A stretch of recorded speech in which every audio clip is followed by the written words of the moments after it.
First I encountered the law of attraction or manifestation was on one of the NLP courses I studied on, and although it sounded plausible in a way, as if there was something to it, I wasn't really convinced. I can say I had a certain amount of scepticism. Subsequently I read the book called The Secret and watched the DVD of the same name, and that was a bit more encouraging. That made a bit more sense. There were a lot of people, famous people in the personal development field and from elsewhere, who were talking about this and saying that it was largely responsible for their success. But it didn't go into any real information about the process. I got the impression that they were saying, well, if you think purposefully about something, it'll come about.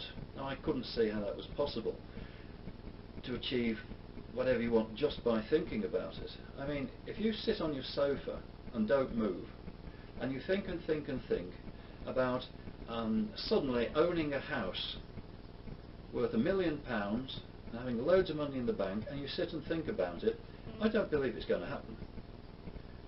There had to be more than this.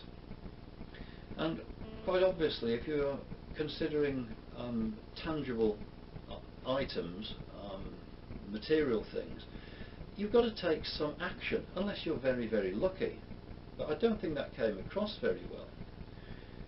But further thinking about this, there seemed to me that there were probably 3 different sorts of manifestation. One, I think, is completely impossible to bring about. I mean, how many people think about winning the lottery? We can't all win the jackpot on the lottery. That is absolutely impossible. As I mentioned, if you want material things, surely that requires a certain amount of action. But the interesting one is to do with manifestation regarding people. Now, thought does travel. I've demonstrated this in some of the talks I've given.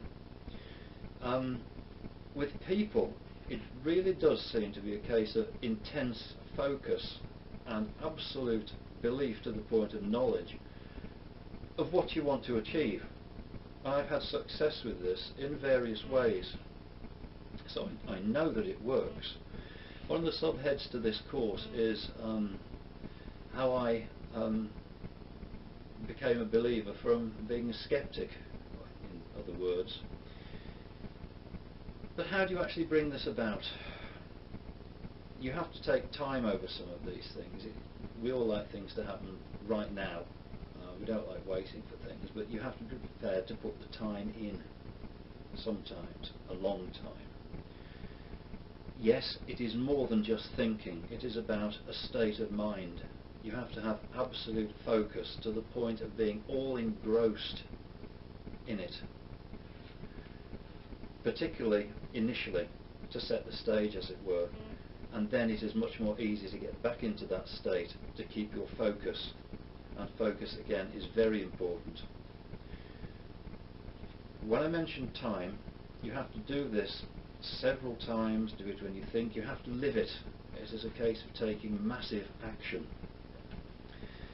In my course on the law of attraction, I look first at your self-preparation, because you have to be in the right state of mind.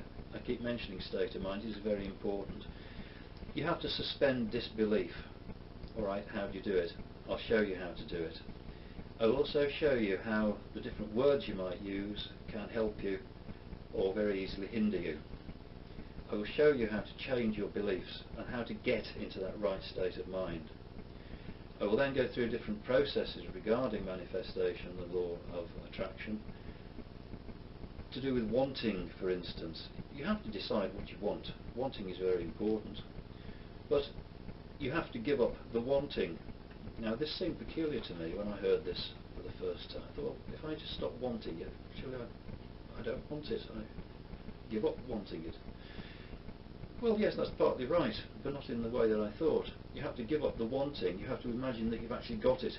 You have to transfer wanting to imagining that you've got it already, to the having. You have to focus on having rather than on wanting.